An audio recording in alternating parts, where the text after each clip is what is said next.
On connaît l'équipe chargée d'organiser celle de François Hollande. C'était ce matin à la Maison de l'Amérique latine à Paris. On va tout de suite retrouver Apolline de Malherbe. Apolline, un mot d'ordre, très clairement, la cohésion, même si ça prend de la place, la cohésion. Oui, la cohésion qui prend effectivement de la place sur la scène.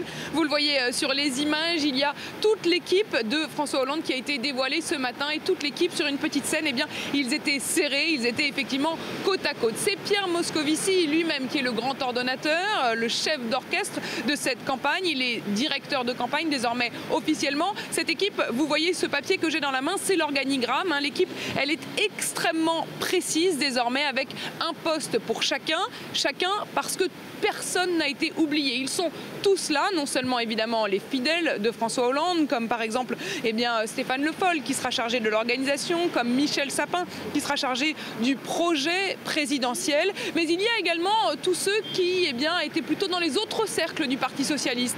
Martine Aubry elle-même a été chargée du conseil politique. Laurent Fabius, avec qui François Hollande pourtant avait eu des mots récemment, Laurent Fabius est chargé de réfléchir à la première année de la présidence. Et puis il y a également une main tendue vers les autres candidats à la primaire. Manuel Valls aura un poste clé, il sera chargé de la communication, il aura auprès de lui des porte-paroles dont deux qui viennent du camp de Ségolène Royal, Najat Vallaud-Belkacem et Delphine Batho, qui sont deux femmes très proches de Ségolène Royal, seront chargées de porter la parole de François Hollande. Il y aura également une sorte de shadow cabinet, un cabinet de l'ombre comme on dit en Angleterre, avec une personne pour chacune des grandes thématiques. Il y aura par exemple Vincent Peillon qui s'occupera de l'éducation et de la jeunesse, il y aura André Valigny qui s'occupe de la justice, il y aura Jérôme Cahuzac qui s'occupe de l'économie et de la fiscalité. Bref, l'équipe de François Hollande est désormais en ordre de bataille et signe que les temps changent.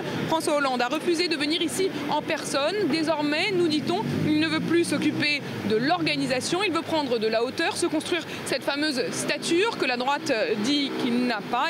Désormais, François Hollande montrera qu'il a de la stature, nous dit-on ici, puisqu'il ne s'occupera plus des basses œuvres. Il a désormais une équipe pour le faire. Avec à sa tête donc Pierre Moscovici. Merci beaucoup Apolline de Malherbe pour ces précisions en direct avec Philippe Vigneault.